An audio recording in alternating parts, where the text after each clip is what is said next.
Hey guys, it's Jamie from Footsore Miniatures here, and today I would like to welcome you to the 4th episode in Footsore Fridays,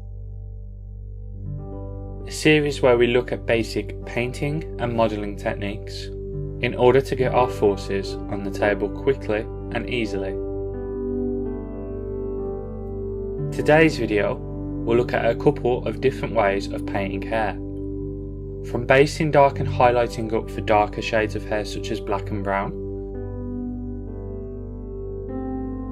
to using an ink as a shade on lighter colours such as blonde and ginger.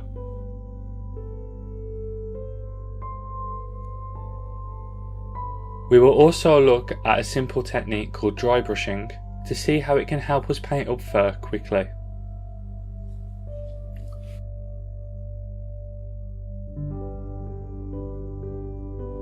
To begin with, we base coat the dark hair of the Irish hero in black, using Vallejo model colour, which provides a great matte base coat. Now black can be a difficult colour to work with. If we highlight it too much, especially with grey, we risk the hair becoming grey and ageing our figure. To combat this, I suggest using dark sea blue from Vallejo as a highlight colour, mixing it in on a wet palette like we did in the previous episode on flesh. The coldness of this highlight colour will look great next to the warmth of the flesh. And for the extreme highlight, we can mix in Vallejo model colour Ivory,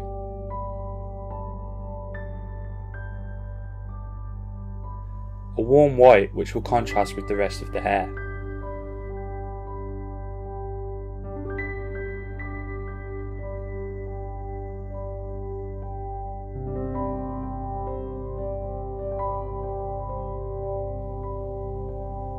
Now, in order to use these mixes, we begin applying them to the beard and hair, concentrating on the individual strands of detail. We progressively move from dark to light, with the lightest colours having the least surface area and being concentrated near the edges of the beard and the outmost pieces of hair, down the centre of the head. Again, we must be careful to not go too far, in case we make this black look grey. However, if you do feel that you've highlighted too far, do not fear, as we can use Army Painter's dark tone ink to bring it back down to black.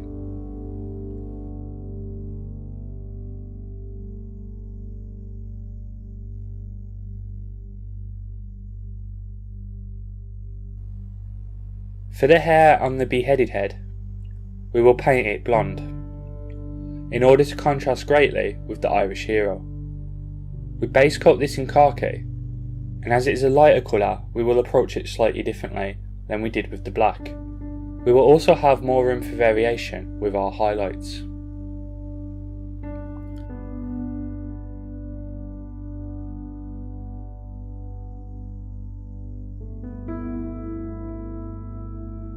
In order to add our shadows, we take Army Painter soft tone ink and apply it over all the hair.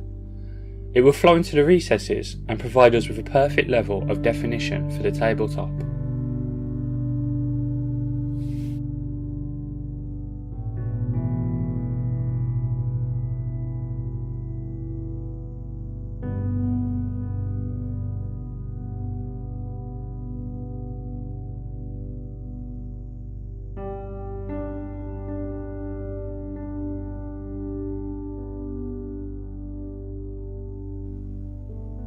Once this ink has dried, we begin picking out the individual strands of hair with the original base colour of khaki, being careful to leave the ink in the recessed areas.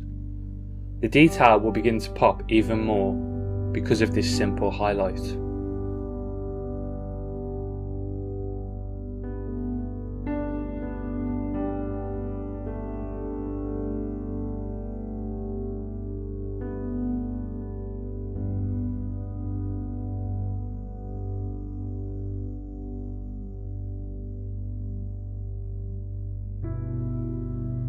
As this head is blonde, we have a lot more room to work with our highlights. Our first highlight will be a mixture of khaki and dark sand, and I apply it to roughly 2/3 of the hair, concentrating on those nearer the crown of the head.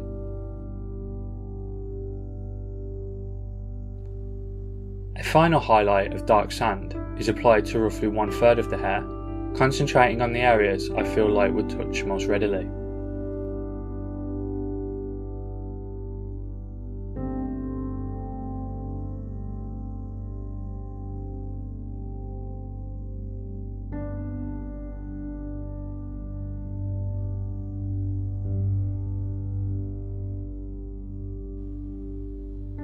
Now we are ready to move on to the fur pelt.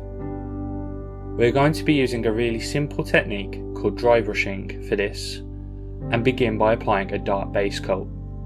I use German camo black brown mixed with a little water to ensure it flows into the recessed areas.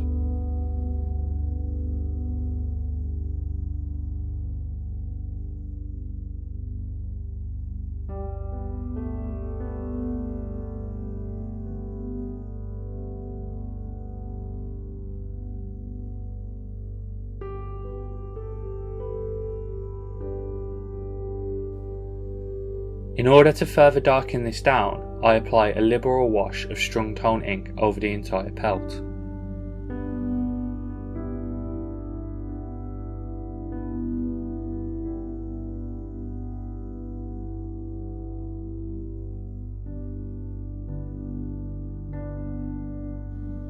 Now, dry brushing is based on the idea of making multiple light passes quickly with very little paint on the brush.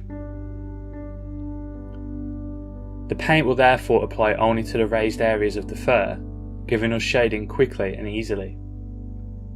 In order to do this, I take beige brown and wipe the majority onto a paper towel before quickly dragging the brush across the surface. You can see how quickly the shading is made here. This technique also works on areas of high detail such as chainmail, and I recommend it readily to beginners. There is a lot more interest in this than a simple flat colour or even a simple wash. We will now mix the beige brown with dark sand in differing amounts and apply the dry brush in a more controlled manner. This means we do not dry brush the entire pelt. Instead, we concentrate on the topmost and central sections of the pelt in order to make the fur look aged and like there is differentiation within the hair colours.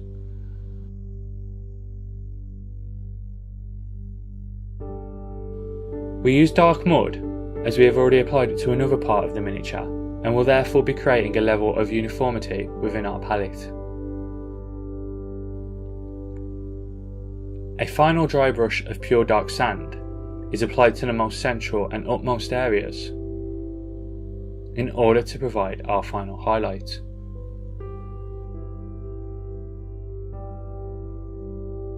Now, in order to blend our dry brushing together and unify the different shades we have created, we apply a final light wash of Army Painter Strong Tone. This also helps to restore the colour of the pelt to a dark brown.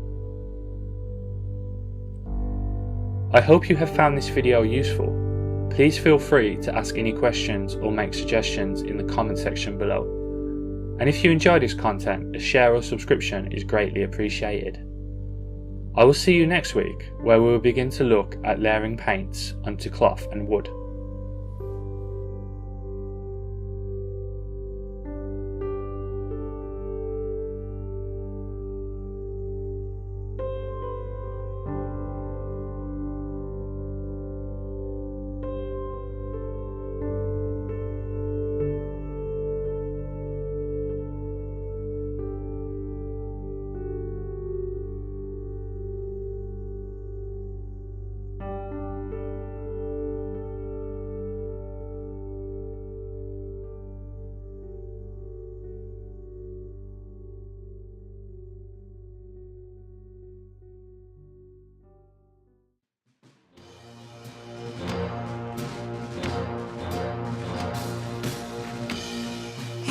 Hear ye, Footsore Miniatures, 28mm historical miniatures.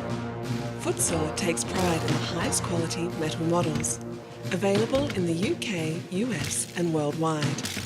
Footsore believes in delivering high quality products. Find out more at footsoreminiatures.co.uk.